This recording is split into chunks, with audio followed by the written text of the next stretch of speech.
जय हिंद दोस्तों। चलिए दोस्तों बात करते हैं एक और क्वेश्चन के बारे में। ये CDS 2018 में रिपीटेड क्वेश्चन आया हुआ है। A merchant commerce with a certain capital and gain annually at the rate of 25% per annum. At the end of 3 years he has rupees 10,000। What is the original amount that merchant invested. यानी examiner ने कहा कि एक merchant है, उसके पास में ना 10,000 है at the end of 3 year compound interest पे। यदि वो 25% के रेट ऑफ इंटरेस्ट पे देता है, यानी कि उसने कहा है कि सिंपल सी बात है, उस पर कोई अमाउंट था, उसने 25% के रेट ऑफ इंटरेस्ट पे दिया, कंपाउंड इंटरेस्ट पे दिया, 3 साल के दिया, और at the end of 3 year उसके पास जो अमाउंट रुका वो 10,000 रुपीज़ हुआ। तो वो पूछ रहा है कि वो एक्चुअली में अमाउंट क्या उसने यूज़ किया था। अगर इसे हम ओरली करना चाहते हैं तो आप इस पर ध्यान दीजिए कि ये क्या दे रखा है, आपका 25% दे रखा है। यानी कि 25 बाय में 100 करूँगा तो ये मेरे पास कितना आएगा आपका 1/4। यानी कि अगर उसके पास 4 रुपये होंगे तो उसका जो इंटरेस्ट होगा वो कितना होगा, 1 रुपये होगा।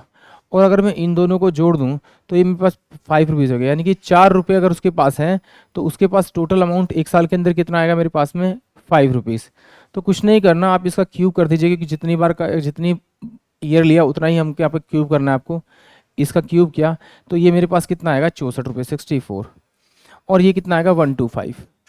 ये मेरे पास 64 रुपये हैं तो उसका अमाउंट होना चाहिए 125, बट एक्चुअली में अमाउंट कितना देगा, 10,000। तो इस 125 को 10,000 बनाना पड़ेगा। तो किससे मल्टीप्लाई करना पड़ेगा, इसे 80 से, जिससे आप इसे मल्टीप्लाई कर दीजिए, इसे मल्टीप्लाई कर दीजिए। 8 चौक 32, 3 8 6 48 और 3 51। यानी कि जो आपका आंसर होगा वो ऑप्शन ए होगा।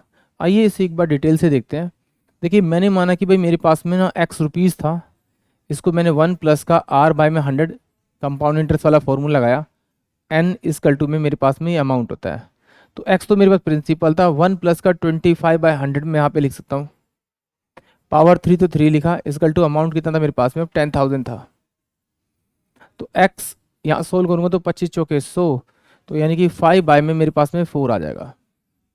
और ये क्यूब इक्वल टू में 10,000। तो x इंटू में कितना होगा, 5 इंटू में 5 इंटू में 5 बाय में 64 इक्वल टू में 10,000।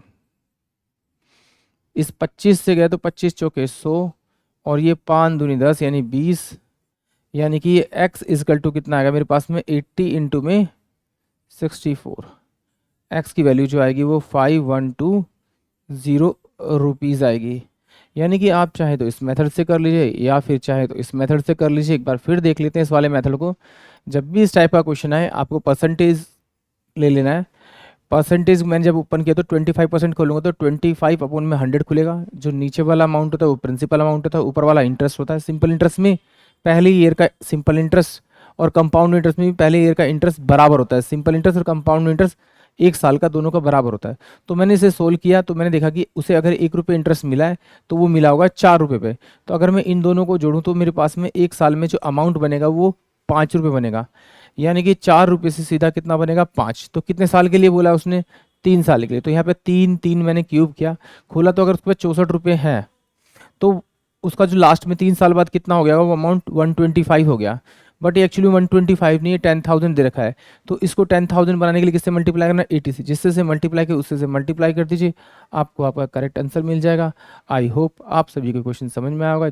जय हिंद, जय भारत।